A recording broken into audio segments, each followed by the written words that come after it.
Hi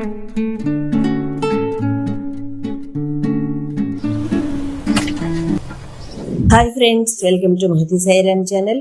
ఈరోజు చెప్పబోయే కథ తేలి కుట్టిన దొంగలు. అనగనగా ఒక ఊరు. ఆ ఊర్లో రామయ్య, సోమయ్య అనే ఇద్దరు స్నేహితులు ఉన్నారు. అయితే పేరుకి తగినట్టుగా రామయ్య చాలా మంచివాడు. ఆయనకి పిల్లలు లేరు. సోమయ్య కొంచెం చపలత్వం ఉన్న మనిషి అన్నమాట. అయితే ఒకరోజు రామయ్య తన భార్యను తీసుకుని తీర్థయాత్రలకు వెళ్ళాలని నిశ్చయించుకుంటాడు. అతని దగ్గర 200 వరహాలు ఉంటాయి. 100 వరహాలేమో ప్రయాణానికి అట్టేపెట్టుకుని ఇంకో 100 వరహాలు పట్టుకుని సోమయ్య దగ్గరికి వస్తాడు. వచ్చి, సోమయ్య, ఇలా తీర్థయాత్రలకు వెళ్తున్నాను, ఈ మిగిలిన డబ్బు నీ దగ్గర అట్టేపెట్టు, నీ తిరిగి వచ్చాక తీసుకుంటాను అని చెప్పి అంటాడు. అంటే అట్టే పెట్టచ్చు, కానీ ఒకవేళ నేను ఖర్చు చేశాను అనుకో, మళ్ళా నువ్వు ఇబ్బంది పడతావు, నేను నీకు తిరిగి ఇవ్వలేకపోవచ్చు. అందుకని ఓ పని చేయి, మనం ఇద్దరం కలిసి ఊరు చివరున్న రావి చెట్టు దగ్గరికి వెళ్దాం, అక్కడ గొయ్యి తీసి కప్పెట్టేసి ఎవరికీ తెలియదు, మళ్ళీ నువ్వు ఊరి నుంచి వచ్చిన తర్వాత తవ్వి తెచ్చుకుందు గాని అని చెప్తాడు. అంటే సరే అయితే బాగానే ఉందని అనుకుంటాడు. అనుకుని పొద్దున్నైతే అందరూ చూస్తారని చెప్పి కొంచెం చీకటి పడిన తర్వాత సోమయ్యని వెంట పెట్టుకుని రామయ్య, సోమయ్య ఇద్దరు రావి చెట్టు దగ్గరికి వెళ్తారు.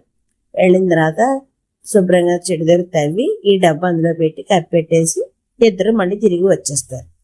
వచ్చేప్పటికి సోమయ్య భార్య అడుగుతుంది, ఇంత ఆలస్యమైంది, అక్కడికి వెళ్ళావు అని అడుగుతుంది. అంటే ఇలా జరిగిన విషయం అంతా చెప్తాడు. ఈ రామయ్య ఏమో మర్నాడు పొద్దున్నే తీర్థయాత్రలకు బయలుదేరి వెళ్ళిపోతాడు. వెళ్ళిపోయిన తర్వాత సోమయ్య పెళ్ళని చెప్తుంది, వెళ్ళి ఆ డబ్బు తవ్వి తీసుకొచ్చేయి, మనం తీసేసుకుందాము.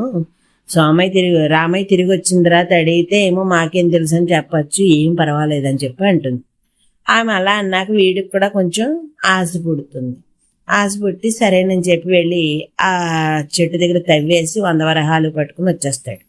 వచ్చాక వాళ్ళ ఆవిడకి ఇస్తారు. శుభ్రంగా బంగారం కొనుక్కొని ఒంటి నిండా నగలు చేయించేసుకుని ఆ వేసుకుని తిరుగుతూ ఉంటుంది అనమాట.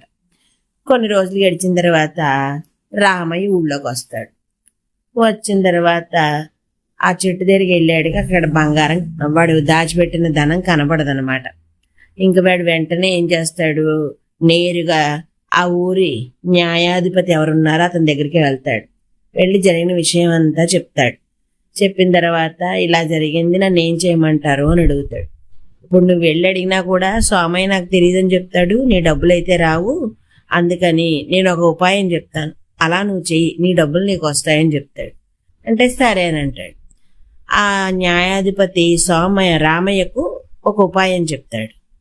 తెల్లారిన తర్వాత ఆ రామయ్య లేచి సోమయ్య దగ్గరికి వస్తాడు. వచ్చి, ఈవేళే వచ్చాను ఊరి నుంచి అని అంటాడు. అదే విన్నాను, ఊరి నుంచి వచ్చావని, ప్రయాణం బాగా జరిగిందా, తీర్థయాత్రలు అన్నీ పూర్తయ్యాయా అని అడుగుతాడు. అంటే పూర్తయ్యాయి, నీ దయ వల్ల అన్నీ పూర్తయ్యాయి, నేను బయలుదేరిన వేళ ఎటువంటిదో నాకు తెలియదు, కానీ నాకు 1000 వరహాలు వచ్చాయి, అక్కడ సంపాదించుకోగలిగాను తీర్థయాత్రలోను. అందుచేత ఈ 1000 నా దగ్గర 100 ఉంది కదా, ఆ 100 రెండు కలిపి మళ్ళీ ఆ చెట్టు కింద పాతేసి నేను మళ్ళీ రామేశ్వరం వెళ్ళిపోవాలి, రామేశ్వరం వెళ్తాను అని చెప్పి చెప్తాడు. చెప్పి ఇద్దరం కలిసి చెట్టు దగ్గరికి వెళ్దామని చెప్పి అంటాడు. అంటే అలాగే వస్తాను, చీకటి పడ్డాక వస్తానులే అని చెప్పి అంటాడు. అన్నాక రామయ్య ఇంటికి వెళ్ళిపోతాడు. సోమయ్య ఏమో తన దారిని తను వచ్చేస్తాడు. ఇంటికి వచ్చి భార్యగా చెప్తాడు, నీ మూలన నా పరుగు పోయింది, ఇప్పుడేమో రామయ్య చెట్టు దగ్గర రమ్మంటున్నాడు, ఏ మొహం పెట్టుకుని వెళ్ళను, అక్కడున్న డబ్బు ఏమో నువ్వు తీసేసుకున్నావు, బంగారం చేయించేసుకున్నావు, అందుచేత ఇప్పుడు నా మర్యాద అంతా మంట కలిసిపోయింది నీ వల్ల అని చెప్పి బాధపడతాడు. బాధపడేప్పటికి, నీ మొహంలా ఉంది, ఎందుకు బాధపడ, ఈ బంగారం అంతా కుదవ పెట్టితే 100 వరహాలు వస్తాయి, ఆ 100 వరహాలు పట్టుకెళ్ళి చెట్టు దగ్గర పాతే, రేపు పొద్దున్న నువ్వు రామయ్య వెళ్ళి 100 వరహాలు తవ్వి తీయండి, దాంతో పాటు ఇప్పుడు అతను తెచ్చిన 1000 వరహాలు కూడా కలిపి పెడతాడు కదా, అతను రామేశ్వరం వెళ్ళిన తర్వాత మొత్తం మళ్ళీ తెచ్చేసుకుందాం మనం అని చెప్తుంది. అంటే సరే అయితే అని చెప్పి రామయ్య ఆ రాత్రి రామయ్య వస్తాడని చెప్పి సోమయ్య రాత్రి అంతా ఎదురు చూస్తూ ఉంటాడనమాట. ఎంతకీ రామయ్య రాడు.